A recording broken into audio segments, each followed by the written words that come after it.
तुम्ही पाहत आहात MCN न्यूज मराठी। बुलढाणा जिल्ह्यातील लोणार येथे धर्मवीर युथ फाउंडेशनच्या नवीन कार्यालयाचे उद्घाटन हजारो तरुणांच्या उत्स्फूर्त उपस्थितीत भव्यदिव्य स्वरूपात पार पडले। बुलढाणा विधानसभा मतदारसंघाचे आमदार संजय गायकवाड तसेच नगराध्यक्ष सौ पूजाताई संजय गायकवाड यांच्या हस्ते या कार्यालयाचे उद्घाटन करण्यात आले।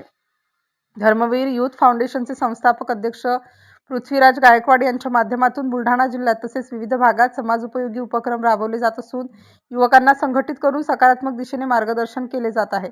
युवकांमध्ये सामाजिक बांधिलकी, नेतृत्व गुण आणि संघटन शक्ती वाढवण्याचे कार्य या फाउंडेशनच्या माध्यमातून सातत्याने सुरू आहे। लोणार तालुक्यातील स्वतंत्र कार्यालय सुरू करण्यात आल्याने स्थानिक युवकांना एक सक्षम व्यासपीठ उपलब्ध झाले आहे। या माध्यमातून शिक्षण, आरोग्य, सामाजिक उपक्रम तसेच विविध जनहिताच्या कामांना गती मिळणार असल्याचा विश्वास व्यक्त करण्यात येत आहे। भविष्यात बुलढाणा जिल्ह्यातील गावोगावी धर्मवीर युथ फाउंडेशनच्या शाखा स्थापन करून तरुणांची सर्वात मोठी संघटित फौज उभी करणार असल्याचे प्रतिपादन या प्रसंगी व्यासपीठावरून बोलताना आमदार संजय गायकवाड यांनी व्यक्त केलं। MCN न्यूज मराठीकरिता भूषण शेटे, लोणार। नमस्कार, जय महाराष्ट्र।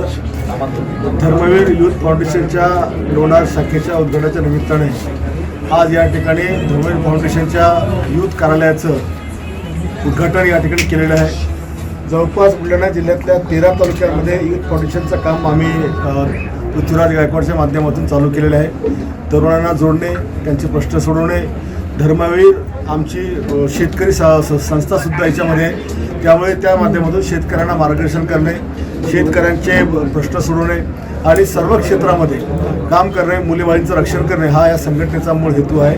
आणि त्या माध्यमातून आम्ही राजकारण सोडून कुठल्याही जाती धर्माच्या तरुणाला याच्यामध्ये यायला प्रतिबंध नाही, कोणीही या संघटनेत काम करू शकतं। आणि आम्ही येणाऱ्या काळामध्ये गाव तिथे धर्मवीरची शाखा, जशी आम्ही शिवसेनेची शाखा करतो तशा प्रकारे धर्मवीर फाउंडेशन ही नॉन पॉलिटिकल संघटना ही आता आमची जिल्हाभर काम करते। आणि आज आम्ही लोणारमध्ये आहोत। येणाऱ्या काळात आम्ही ज्या नियुक्त्या या ठिकाणी केल्या त्यांना शुभेच्छा देण्यासोबतच मी अपेक्षा करेन की लवकरात लवकर प्रत्येक गावामध्ये धर्मवीरचे कमीत कमी 100 तरुण आणि प्रत्येक वार्डामध्ये किमान 50 तरुण हे तयार झाले पाहिजे, जेणेकरून आम्हाला जनतेचे प्रश्न सोडवताना या तरुणांच्या ताकदीच्या या फौजेचा उपयोग आम्हाला त्या ठिकाणी करता येईल।